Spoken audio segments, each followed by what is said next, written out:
Hello students, this side your host and दोस्त सी रोमिल जान फ्रॉम उदयपुर राजस्थान। बच्चों, जैसा कि मैंने आपको प्रॉमिस किया था, उन सारे बच्चों को जिनने भी क्लास 10th का एग्जाम दिया है या जो जीवन में पहली बार अकाउंट्स पढ़ रहे हैं, तो हम लेकर आ रहे हैं दिस साइड योर होस्ट दोस्त सी रोमिल जान। We are bringing you exclusive lecture for class 11th accountancy. Daily basis पे आपको हमारे यूट्यूब चैनल पे शाम को 6 से 7 बजे अकाउंट्स के सारी क्लासेस बिल्कुल सिस्टमेटिक मिलने वाली है। आपको क्या करना है, फटाफट चैनल को सब्सक्राइब कर देना है, वीडियो को लाइक करना है। आपके कोई भी डाउट हो तो मैं मेरा फोन नंबर दे रहा हूं 9929411361। फील फ्री टू कनेक्ट मी।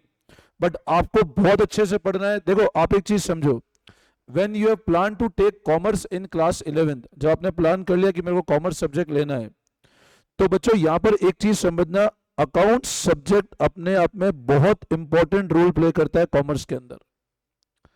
मतलब ऐसे समझ लो कि पूरे कॉमर्स को ड्राइव करने वाला सब्जेक्ट अकाउंट्स है। इस पूरे कोर्स की जर्नी के दौरान जो हम लोग आपको लाइव क्लासेस देंगे, रेगुलर आपको सैटरडे पे टेस्ट पेपर्स मिलेंगे। आपको टेस्ट पेपर कैसे अटेम्प्ट करना है, आप मेरे को मेरे व्हाट्सएप पे नंबर करना है, मैं टेस्ट भी आपको क्राइटेरिया बताऊंगा। आपको करियर काउंसलिंग सेशंस मिलने वाले हैं। आपको कोई भी डाउट्स हो, you feel free to connect us, we will help you in every manner. और मैं आपको ये भी प्रॉमिस करता हूं, जितना अच्छे से मैं आपको इस चैनल पढ़ाने वाला हूं, शायद ही आपको और कोई चैनल पे उतना प्रॉपर कंटेंट मिलेगा। तो बच्चों, इस जर्नी के अंदर, अकाउंट्स की जर्नी, फाइनेंशियल की जर्नी, पैसों की जर्नी में आप मेरा साथ देना। और मैं आपको ये प्रॉमिस करता हूं कि आपको कोई प्रॉब्लम नहीं आने दूंगा। आज की जो क्लास है वो बेसिकली अभी स्टार्टिंग 2 से 3 क्लास हो सकता है थ्योरेटिकल रहे। कुछ कुछ टर्म्स या कुछ कुछ चैप्टर आपको हो सकता है स्टार्टिंग में नहीं समझ में आए। बट बेसिकली होता क्या है ना, जब हम अकाउंट स्टार्ट करते हैं तो स्टार्टिंग के चैप्टर्स प्योर थ्योरी हैं। और क्योंकि आप लोग क्लास 11 से आए हो, तो आपके लिए स्टार्टिंग के चैप्टर समझना थोड़ा टफ रहता है, क्योंकि कुछ कुछ टर्म्स ऐसे हैं जो हम लोग आगे चैप्टर में सीखेंगे। बट मैं मेरा पूरा एफर्ट डालूंगा कि आपको बहुत कॉम्प्रिहेंसिव वे में, बहुत इजी लैंग्वेज में समझा सकूं। बट स्टिल अगर आपको चैप्टर नंबर 1 कम भी समझ में आता है, आप वरी नहीं करना, क्योंकि आगे वाले चैप्टर्स में आपको सारी चीजें क्लियर हो जाएगी। ठीक है ना? तो स्टार्ट करते हैं with the wonderful journey of accountancy with your host and दोस्त सी रोमिल जान। तो बेटा देखो, अब अकाउंटिंग का मतलब क्या होता है। सबसे पहले ना आप एक चीज समझो, मैं अकाउंट्स पढ़ाने के पहले सबसे बच्चों से एक पूछता हूं, बताओ पैसा कितने लोग, अच्छा जहां जहां मैं पूछूं ना, हो सकता है क्योंकि लाइव क्लास हो रही है अपना इंटरेक्शन नहीं हो पाए, तो आप कमेंट बॉक्स में कमेंट करना, मैं कमेंट जरूर देख लूंगा आप लोगों के, है ना। बताओ, what is the importance of money in today's time. क्या इंपॉर्टेंस समझते हो मनी का? तो आप बोलोगे सर बहुत इंपॉर्टेंस है ना। आप, मैं कहता हूं आप लोग सब पढ़ाई कर क्यों रहे हो, तो आप बोलोगे सर अल्टीमेट हम लोग पढ़ रहे हैं पैसा कमाने के लिए, कोई चैरिटी करने के लिए तो नहीं पढ़ रहा। ना मैं चैरिटी के लिए पढ़ा रहा हूं, ना तुम चैरिटी के लिए पढ़ रहे हो। तो मोस्ट इंपॉर्टेंट है मनी। बट आप एक चीज बताओ, तुम लोगों को ये भी पता होगा कि आज की तारीख में जितने भी झगड़े प्रसाद होते हैं, सबके कारण पैसा ही है ना। अगर हम देख रहे हैं बीवी और पति में झगड़ा हो रहा है तो कारण पैसा, दो भाइयों में झगड़ा हो रहा है तो कारण पैसा, बाप और बेटे में झगड़ा हो रहा है तो कारण पैसा। मतलब कहीं ना कहीं एक बहुत बड़ा फैक्टर मनी है। और अगर मनी की ट्रांसपेरेंसी रखी जाए तो ही कोई चीज बहुत अच्छे से चल पाती है। अभी मैं आपको बताता हूं, हीरो होंडा सुना होगा सब लोगों ने नाम। हीरो होंडा, पता है हीरो अलग है, होंडा अलग हो गया। लगभग मेरे हिसाब से ने 25 से 30 साल तक बिजनेस साथ में किया, शायद वर्ल्ड की सबसे बड़ी टू व्हीलर मैन्युफैक्चरिंग कंपनी बनी। बट अभी क्या हुआ, हीरो अलग हो गया और होंडा अलग हो गया, दोनों ने अपना बिजनेस अलग अलग कर लिया, कारण पैसा। तो मनी बच्चों एक ऐसा ड्राइविंग फैक्टर है जो आपके रिलेशन को बहुत अच्छा भी कर देता है, रिलेशन को बहुत खराब भी कर देता है। आप लोगों ने सबने सुना होगा एक बात, बाप बड़ा ना भैया, सबसे बड़ा रुपया। और बच्चों ये फैक्ट है। अकाउंट्स हमको क्या सिखाती है, मनी को ट्रांसपेरेंट कैसे रखेंगे हम लोग। मनी को ट्रांसपेरेंट रखना सिखाता है हमको अकाउंट्स। मैं आपको स्टार्टिंग करने के पहले एग्जांपल देता हूं। चलो, सब लोगों ने एक बहुत फेमस फूड फ्रेंचाइजी नाम सुना होगा, मैकडोनल्ड्स का। सबने सुना है ना। शायद जिस जिस सिटी में आप पढ़ रहे हो, आप सब लोग मैकडी के अंदर तो गए होंगे। अब मैकडोनल्ड का क्या मानते हो तुम? अभी अगर आप गूगल करोगे तो गूगल करके आपको ये पता लगेगा कि पूरे वर्ल्ड के अंदर मैकडी की 5000 से ज्यादा ब्रांचेस है। पूरे वर्ल्ड के अंदर, सच में बच्चों। और मैकडी का मालिक तो बैठा है कहीं अमेरिका के अंदर। तो आप मेरे को एक बात बताओ, इतना बड़ा बिजनेस है। आज मैं अगर अपना लाइव टेलीकास्ट कर रहा हूं फ्रॉम उदयपुर सिटी, तो यहां भी मैकडी की ब्रांच है। अब एक चीज मानते हो ना कि मैकडोनल्ड्स का अगर मैं दिन की बात करूं, अपन बहुत एक छोटे स्केल पे बात करते हैं, एक दिन के अंदर मैकडी कम से कम 10,000 रुपए की सेल तो करता होगा, 10,000 रुपए की सेल तो करता होगा ना मैकडी। इतना तो मानते हो कि सर एक दिन में मैकडोनल्ड 10,000 रुपए की सेल तो 100% करता होगा। मैं तो बोल रहा हूं इससे ज्यादा ही होगा, बट हम वर्स्ट फिगर, बहुत कम फिगर लेते हैं। आप एक बर्गर लेने जाते हो, 500 रुपए का बर्गर आ जाता है। तो मेरे को एक बात बताओ बेटा, कि मैकडोनल्ड अगर एक दिन में 10,000 की सेल, मैं आपको प्रॉमिस कर रहा हूं और चैलेंज कर रहा हूं कि इससे ज्यादा सेल होगी, बट मैं एक बहुत मिनिमम साइड फिगर ले रहा हूं। अब आप बताओ, अगर मैकडी जैसा ब्रांड उदयपुर सिटी में एक दिन में 10,000 की सेल करता है, इवन मैं बताता हूं वीकेंड पे तो सेल और बढ़ जाती है, तो ये बताओ 30 डेज के अंदर उदयपुर सिटी की अगर मैं बात करता हूं तो 3 लाख रुपए की सेल होती है। और अगर पूरे साल की बात करता हूं तो ये 36 लाख रुपए की सेल होती है। और अगर पूरे वर्ल्ड में 5,000 ब्रांचेस है, तो सोचो इतना बड़ा सेल का फिगर। अकाउंट्स हमको सिखाएगा हिसाब किताब करना, बट आप मेरे को एक बात बताओ, इतना बड़ा फिगर का हिसाब किताब एक प्लेन पीस ऑफ पेपर पे कर सकते हो क्या? क्या मैं करोड़ों रुपए का हिसाब किताब एक प्लेन पीस ऑफ पेपर पे कर सकता हूं? तो आपका आंसर आएगा नो, नहीं कर सकते हो ना आप। आज मैकडी का मालिक बैठा है अमेरिका के अंदर, उसको क्या पता कि उदयपुर के अंदर मेरे सेल्समैन ने इतने का सामान बेचा है? आप मेरे को एक बात बताओ, सेल्समैन अपनी जेब में पैसा डाल दे, मैकडी के मालिक को पता लगेगा क्या? आप तो डील सेल्समैन से कर रहे हो ना। आप बर्गर जाने के लिए थोड़ा ना बोलोगे मेरे को बर्गर चाहिए, मैकडी के मालिक को बुला, उससे बर्गर लूंगा मैं। तो मेरे को एक बात बताओ, मैकडी का जो सेल्समैन है वो आपको सामान बेच रहा है, और आप मेरे को बताओ वो सेल्समैन क्या चीटिंग नहीं कर सकता क्या? बिल्कुल कर सकता है। बट उस कंपनी ने एक सिस्टम बना दिया।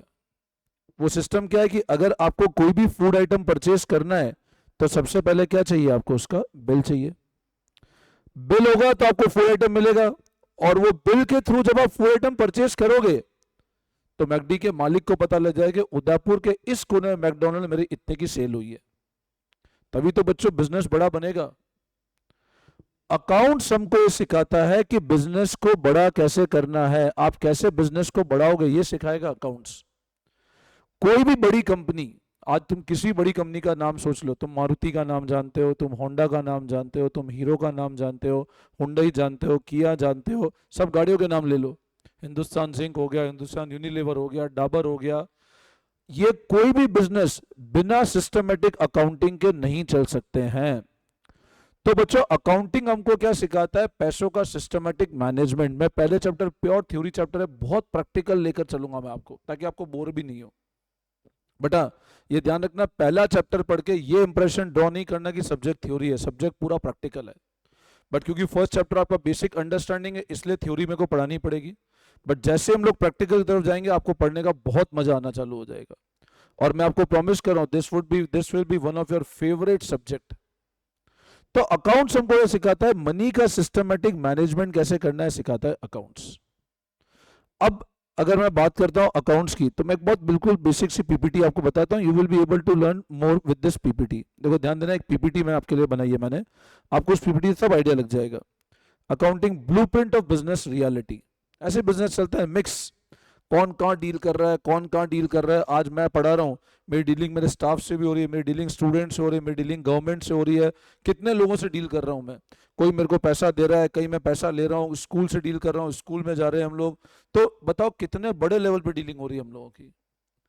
तो बिजनेस का एक बहुत बड़ा ब्लूप्रिंट है कि बिजनेस के अंदर बहुत सारे लोगों के साथ ट्रांजैक्शन करना पड़ता है, कितने लोगों को पेमेंट करना पड़ता है। मेरे को टीचर्स को पेमेंट करना है, आज इंटरनेट कनेक्शन लगा है उसका पेमेंट करना है, पानी वाले को पेमेंट करना है, साफ सफाई वाले को पेमेंट करना है, एडमिन स्टाफ को पेमेंट करना है। तो आप एक बात बताओ, बिजनेस के अंदर पैसा कहां से आ रहा है, पैसा कहां जा रहा है, वो आइडेंटिफाई नहीं कर पाते हम लोग। अकाउंटिंग क्या करता है? हम लोगों को आइडेंटिफाई करने में हेल्प करता है, डिकोड करता है बिजनेस की लैंग्वेज को। अकाउंटिंग क्या करता है बच्चों? Business is chaotic. क्योटिक मतलब बिजनेस बहुत ज्यादा मिक्सअप हो चुका है। Accounting is the language use to translate, accounting क्या होती है बच्चों? Language which is use to translate the real world chaos into structured readable data. मैंने आपको बताया ना, मेरे बिजनेस में कितने सारे लोगों से मैं डील कर रहा हूं, मेरे को भी नहीं पता है, और कितने अलग अलग स्टूडेंट से डील कर रहा हूं, कोई बच्चा कब फीस दे रहा है, कोई बच्चा कब दे रहा है, तो बताओ बहुत बड़ा केओस है ना। उस केओस को समेट करके एक सिस्टमेटिक फॉर्म में मॉनिटर करना, वो कहलाता है अकाउंटिंग। वो क्या कहलाता है बच्चों? अकाउंटिंग। तो accounting is the language use to translate real world chaos into structured and readable data.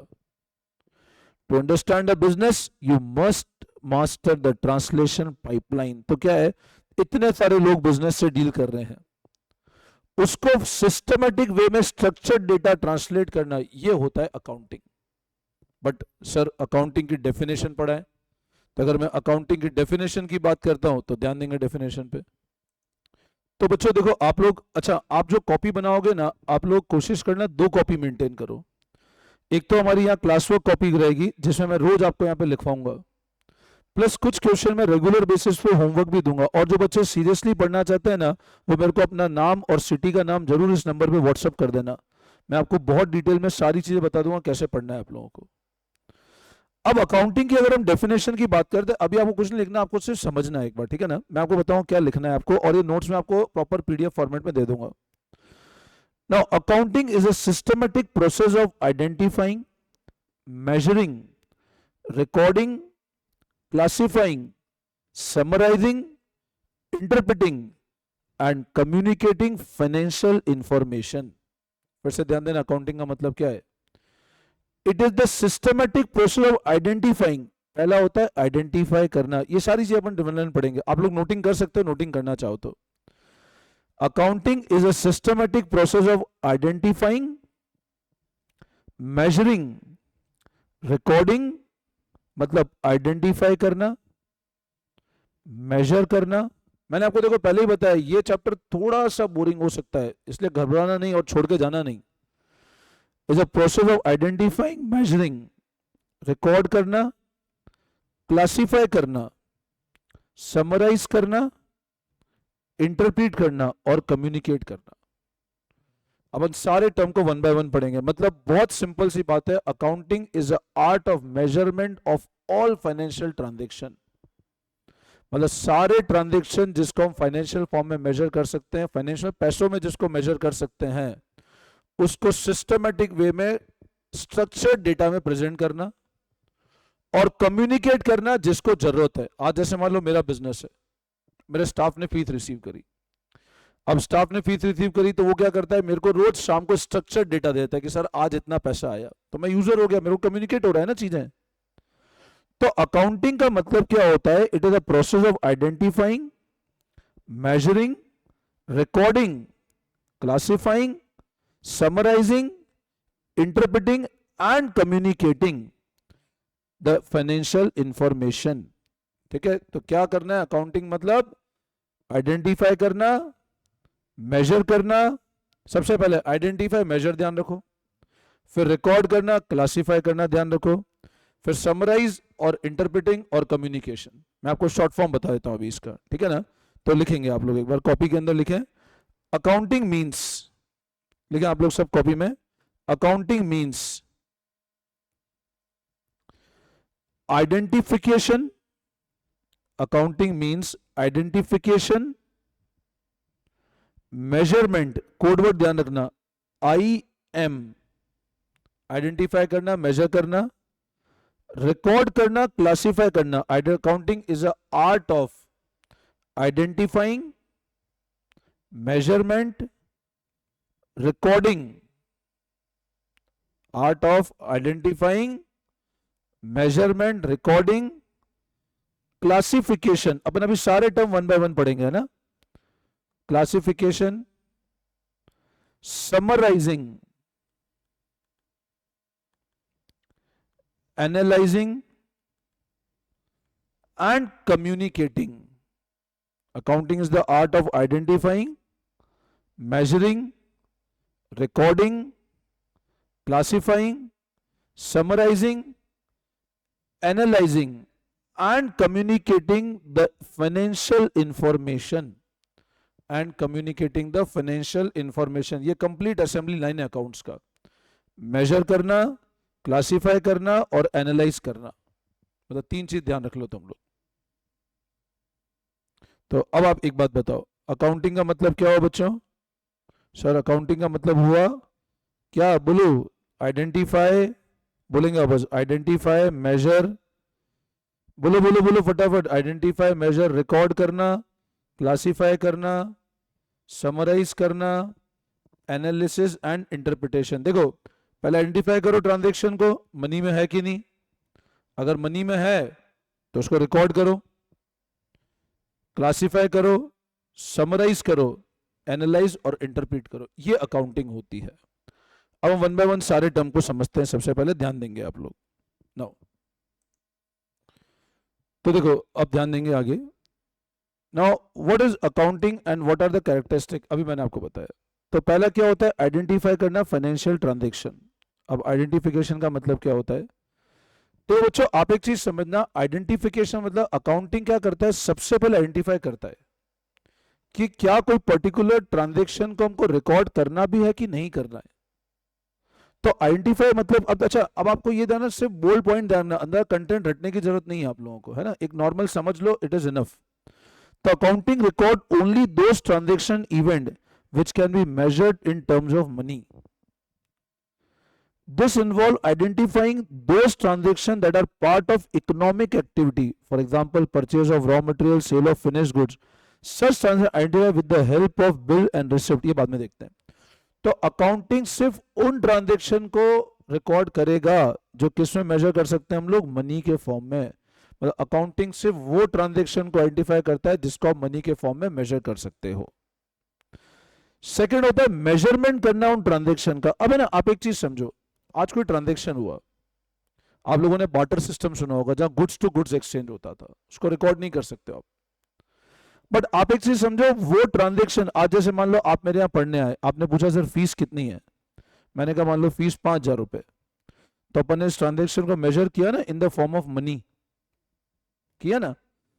अब मनी के साथ साथ करेंसी भी तो बहुत इंपॉर्टेंट है ना, कौन सी करेंसी मेजर कर रहे हो आप। तो अगला पॉइंट होता है मेजर करना आइडेंटिफाई ट्रांजैक्शन को। Accounting measure the transaction and event in terms of common measurement unit as the currency of country. In other word financial transaction are measured in terms of money. Financial transaction measure करते हैं इन terms of money. तो सबसे पहला होता है identify करना, क्या उस ट्रांजैक्शन को हम रिकॉर्ड कर सकते हैं अगर मनी के फॉर्म में होगा तो। उसके बाद उसको मेजर करना, और मेजर मतलब करेंसी के डिनोमिनेशन में उसको मेजरमेंट कर लेना। नेक्स्ट जो आता है वो आता है रिकॉर्ड करना और क्लासिफाई करना। अब बच्चों क्या होता है, आप एक चीज समझो, रिकॉर्डिंग और क्लासिफाइंग, इन दोनों को ध्यान से समझना। देखो अगर मैं बात करता हूं वर्ड रिकॉर्डिंग और क्लासिफाइंग की, अब देखो अगर मैं बात करता हूं रिकॉर्डिंग की, तो रिकॉर्डिंग का मतलब क्या होता है, इस ट्रांजैक्शन को प्रॉपर मनी के फॉर्म में। आज जैसे मान लो मैंने कहा सुबह से मेरे यहां पे ऑफिस में 4 बच्चे आए, अलग अलग तरह की फीस दे गए, तो सबको हमने साथ में रसीद दी। 4 बच्चे आए, ए आया था, बी आया, सी आया और डी आया। ए ने मान लो मेरे को 10,000 रुपए दिए, बी ने 15,000 रुपए दिए, सी ने 5,000 रुपए दिए और डी ने 2,000 रुपए दिए। ये अमाउंट मेरे को पे किया। अब मेरे को एक बात बताओ, जो जो अमाउंट बच्चों इनने मेरे को पेमेंट किया है, इनको कुछ ना कुछ बदले मैंने एविडेंस तो दिया होगा ना, उसको बोलते हैं रसीद। अच्छा दिन में मेरे यहाँ बाईजी आई थी, उसको हमने पेमेंट किया। आज क्योंकि तारीख 1 तारीख है, टीचर्स को सैलरी दी। तो इमेजिन को दिन भर में इतने फाइनेंशियल ट्रांजेक्शन हुए हैं, कहीं पैसा आ रहा है कहीं पैसा जा रहा है, कुछ पैसा ऑनलाइन आ रहा है, कुछ पैसा कैश में आ रहा है। तो इन सब ट्रांजैक्शन को सिस्टमेटिक वे में हम लोग क्या करते हैं, दिन भर में एक रिकॉर्ड करते हैं, और रिकॉर्डिंग जिसमें करते हैं वो बुक को बोलते हैं जर्नल। ये पूरा चैप्टर पढ़ने वाले हैं अपन लोग आगे, है ना। तो आप सिर्फ इतना समझ लो, recording is done in a book that is known as journal. तो अब अगर आप फर्स्ट और सेकंड के बाद थर्ड पॉइंट लिखते हो, आप थर्ड से स्टार्ट करो direct. Recording done in book known as journal. बस इतना बहुत है ना, इससे आगे करने की नीड नहीं है, सब हम लोग फिर डिटेल में पढ़ेंगे। रिकॉर्डिंग के बाद जो फोर्थ टर्म होता है वो होता है क्लासिफाई करना। Now what is meaning of classification? देखो समझो, क्लासिफिकेशन वर्ड का मतलब क्या होता है, ध्यान से समझना। What is meaning of classification? अब आप समझो, कुछ पेमेंट बैंक में आया, कुछ पेमेंट कैश में आया, कुछ बच्चे ने बोला सर मैं अगले महीने पैसा दूंगा, भाई जी को पेमेंट किया, भाई जी अलग है, स्वीपर अलग है, बट पेमेंट तो सबको करेंसी में हुआ है। अब मेरे को हेड बनाना है कि यार पूरे साल में भाई जी का कितना पेमेंट हुआ, पूरे साल में बच्चे से कितना पैसा आया, पूरे साल में मैंने मेरे स्टाफ को सैलरी कितनी दी। तो ये जो ट्रांजेक्शन था ये तो मिक्स था ना सारा का सारा, इसको सिस्टमेटिक वे में क्लासिफाई करना, and this is done in ledger. वो कहां किया जाता है? लेजर में। तो अब एक चीज समझना, once the transaction are recorded in journal, the next step is to record them in ledger. देखो मैं आपको बता रहा हूं मनी का फ्लो कैसे चलता है, रॉ डेटा को स्ट्रक्चर डेटा कैसे बना रहे हैं। सबसे पहले देखा पैसों में मेजर कर सकते हैं, कौन सी करेंसी है, जर्नल में रिकॉर्ड किया, वहां से हम लेजर पे चले गए। तो क्लासिफिकेशन कहां पे किया था? Classification in the ledger. Next, अब अगर नेक्स्ट की बात करता हूं तो आता है समराइजिंग। अब आप समझो, पूरे साल में आज दिन के मेरे 10-12 ट्रांजेक्शन हो गए, तो पूरे साल में आप सोचो 365 दिन है, मोर देन 4000 फाइनेंशियल ट्रांजेक्शन। क्या एक एक ट्रांजेक्शन देख सकता हूं क्या? पॉसिबल ही नहीं है। तो मैं क्या करता हूं, एक समरी, आप जब एग्जाम में पढ़ते हो ना, आप पूरे साल पढ़ते हो फिर एक समराइज नोट्स बना देते हो ना, वो होता है समराइज करना। समराइजिंग मतलब क्या होता है, जो भी फाइनेंशियल ट्रांजेक्शंस हैं उनको सिस्टमेटिक फॉर्म में क्या करना, समरी के फॉर्म में प्रेजेंट कर देना। Summarising is done in trial balance, मतलब पूरे साल के ट्रांजेक्शन को एक ही निगाहों में देखना, ट्रायल बैलेंस के अंदर पूरे साल के ट्रांजेक्शन को एक ही निगाहों में देख लेगा, किसमें? Trial balance. तो समराइजिंग कहां किया जाता है बच्चों? ट्रायल बैलेंस में। और ट्रायल बैलेंस के थ्रू बिजनेस की फाइनल इंफॉर्मेशन आती है which involve analysis and communication. मैंने आपको जो स्टार्टिंग स्टेप लिखाई थी ना, उन्हीं का एलोबरेशन है, analysis and communication. Now what is analysis and communication? अब आप बताओ, ये देखना पड़ेगा ना पूरे साल में पैसे बिजनेस में नुकसान है, फायदा है, लॉस हो रहा है, प्रॉफिट हो रहा है, तो that is known as analysis, and this is done through trading, profit and loss account, और कम्युनिकेशन होता है with help of balance sheet. ठीक है, तो अब आपको जो मेन चीजें ध्यान रखनी है वो ध्यान, accounting is the art of identifying and measuring. Identify मतलब मनी में आइडेंटिफाई करना, मेजर करना in the form of currency. Second होता है क्या? फिर रिकॉर्ड करना और क्लासिफाई करना। तो आइडेंटिफाई करना, मेजर करना, रिकॉर्ड करना, क्लासिफाई करना, ठीक है, समराइज करना, और उस समरी के हिसाब से एनालिसिस ड्रॉ कर लेना, और जो जो यूजर्स है उनको कम्युनिकेट कर देना। अब सर कम्युनिकेट करना क्यों जरूरी है, इसकी हम लोग आगे बात करते हैं। तो अब आप ये शॉर्ट फॉर्म कोड वर्ड याद रख लो, अगर आपको थोड़ा याद भी करना हो, कभी स्कूल में डेफिनेशन पूछ लिया जाए, identifying, measuring, recording, classifying, summarising, analysing, interpreting. Identification, measurement, recording, classification, summarising, analysing, interpretation. रिकॉर्डिंग कहां की जाती है? जर्नल में। क्लासिफिकेशन कहां होता है? लेजर में। समराइजिंग होता है ट्रायल बैलेंस में। एनालिसिस और इंटरप्रिटेशन करते हैं ट्रेडिंग पीएनएल के थ्रू। बोलो, आई बात समझ में? तो ये तो सबसे पहला कंसेप्ट है जो हम लोगों ने अभी डिस्कस किया। मैं अज्यूम करता हूं ये तो सबको बेसिक डेफिनेशन क्लियर होगी। नाउ अब अगर हम बात करते हैं अगले थ्योरी कंसेप्ट की, कि सर अकाउंटिंग की क्या कुछ ऑब्जेक्टिव्स है। तो आप खुद सोचो, एक बिजनेस अकाउंटिंग क्यों करता होगा, मतलब व्हाई अकाउंटिंग इज नेसेसरी। सोचो आज अगर मैं पैसों का हिसाब किताब नहीं रखूं तो क्या दिक्कत आएगी, बताओ। अकाउंटिंग के ऑब्जेक्टिव क्या है, मतलब क्यों अकाउंटिंग करना नेसेसिटी है। देखो सबसे पहला कारण है अकाउंटिंग का कि बिजनेस नेसेसिटी के प्रॉफिट और लॉस निकालना। आज मैं बिजनेस कर रहा हूं, मेरे बिजनेस में प्रॉफिट है लॉस है ये तो पता पड़े, वो ऑब्जेक्टिव वो रटना नहीं है बच्चों। मैं आपको प्रॉमिस कर रहा हूं पूरे सब्जेक्ट में रटाऊंगा नहीं, सिर्फ समझना है, पता लगाना बिजनेस में प्रॉफिट है लॉस है, that is with the help of accounting.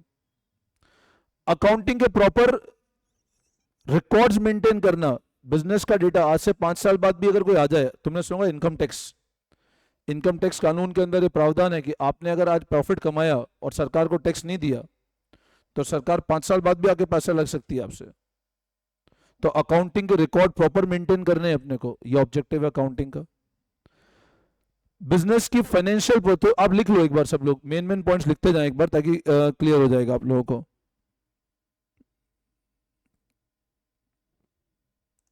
तो देखो ध्यान दो बच्चों, what are the main objectives of accounting. अब इन सारे पॉइंट्स को लिख लो आप। पहला पॉइंट है maintaining records, proper financial record maintain करना। प्रॉफिट और लॉस निकालना, बिजनेस में हम क्या कर रहे हैं, प्रॉफिट हो रहा है लॉस हो रहा है। फाइनेंशियल पोजीशन डिटरमाइन करना, साल के एंड पे पता तो लगे मेरे पास में पैसा कितना पड़ा है जेब में, तो फाइनेंशियल पोजीशन डिटरमाइन करना। फैसिलिटेट करना मैनेजमेंट, मैनेजमेंट को एक बहुत बड़ी सहायता मिलती है विद हेल्प ऑफ अकाउंटिंग। उनको पता लगता है ना कि भैया हमको कैसे काम करना है, तो मैनेजमेंट टॉप लेवल, अब टॉप लेवल में था मैकडी का रोज आदमी आके तो देख नहीं सकता है, वो अकाउंटिंग ही देखेगा रोज रोज बिजनेस की। Proper planning of taxation and investment, तो ये सब कुछ बेसिक ऑब्जेक्टिव्स अकाउंट है कि अकाउंटिंग क्यों करना है हमको।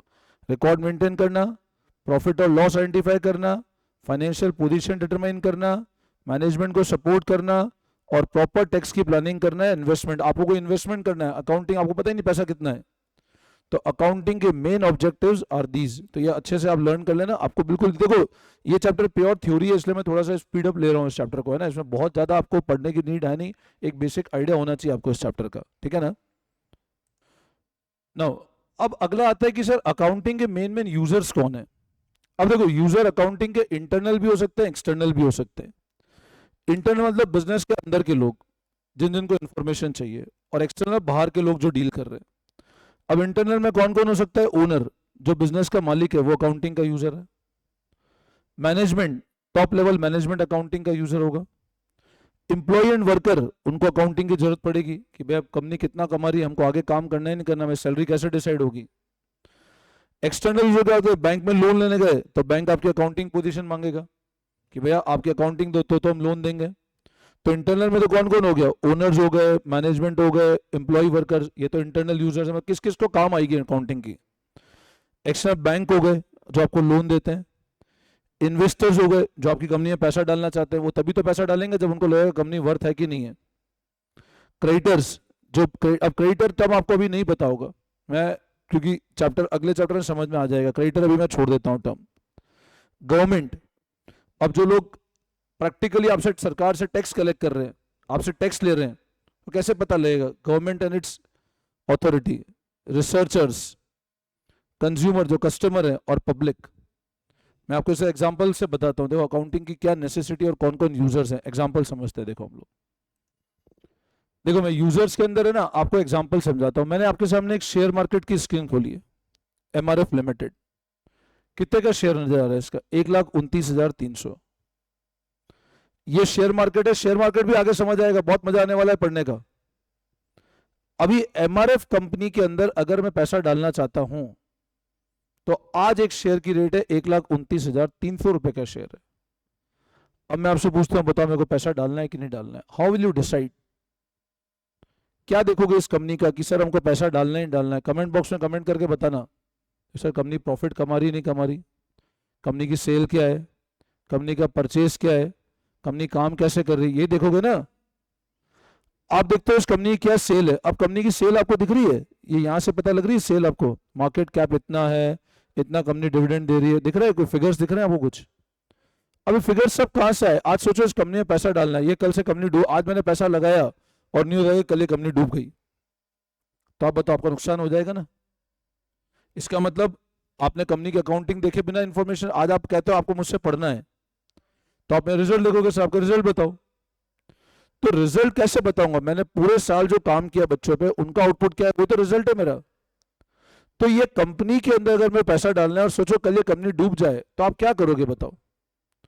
तो ऑब्वियस सी बात है, अगर आप इस कंपनी में पैसा डालोगे तो आपके लिए इस कंपनी की अकाउंटिंग देखना बहुत नेसेसिटी है ना।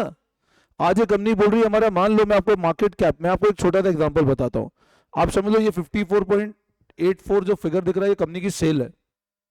आप कैसे वेरीफाई करोगे सेल सही है कि नहीं है, इसके लिए देखनी पड़ेगी अकाउंटिंग। तो आप इन्वेस्टर हो, जिसको अकाउंटिंग देखोगे तो ही पता पड़ेगा कंपनी में इन्वेस्ट करना है कि नहीं करना है। तो who are the main users of accounting, मेरे को लगता है अभी थोड़ा आइडिया लगा होगा कि अकाउंटिंग की नेसेसिटी क्यों होती है। तो बच्चों who are the main users of accounting, तो अकाउंटिंग में एक तो इंटरनल यूजर है जिसमें ओनर हो गया, मैनेजमेंट हो गया, एम्प्लॉय हो गए। एक्सटर्नल में कौन कौन है, जो बाहर वाले लोग बिजनेस से डील कर रहे हैं, बैंक्स हो गए, इन्वेस्टर्स हो गए, क्रेडिटर हो गए, गवर्नमेंट हो गए, रिसर्च हो गए, कंज्यूमर या public. These all are users of accounting, जो हमारी अकाउंटिंग से यूज करके अपने बेसिस पे डिसीजन लेंगे। समझ आई बात? नेक्स्ट। अब बच्चों देखो, क्वालिटेटिव कैरेक्टरिस्टिक और ये सब कुछ बहुत ज़्यादा काम के है नहीं, ये आपको मेन याद करने वाले हैं।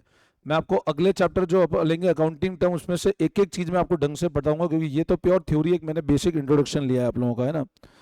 अब मैं ना यहाँ पर एक जो इंपॉर्टेंट चीज़ है वो है limitations. What are the main limitations of accounting? Sir accounting को ड्रॉबैक तो होंगे, अभी तक आपने इतने एडवांटेज बता दिए, कुछ ना कुछ ड्रॉबैक तो होंगे सर अकाउंटिंग के, बिल्कुल है बच्चों। Accounting is not fully exact. अब बहुत सी बार क्या होता है, ट्रांजेक्शन जो होते हैं ना, वो क्या होता है, मतलब मैं आपको ना इसका पहले लास्ट पॉइंट बताता हूं तो आपको ज्यादा अच्छे से समझ में आएगा। अकाउंटिंग में lead to window dressing. What is window dressing? बच्चों विंडो ड्रेसिंग का मतलब क्या होता है, गलत फैक्ट्स और फिगर प्रेजेंट करना। मैं आपको यहाँ पे एग्जांपल, सत्यम कंपनी का, शायद आपको नहीं पता होगा, सत्यम कंपनी ने अपनी अकाउंटिंग पूरी गड़बड़ करी।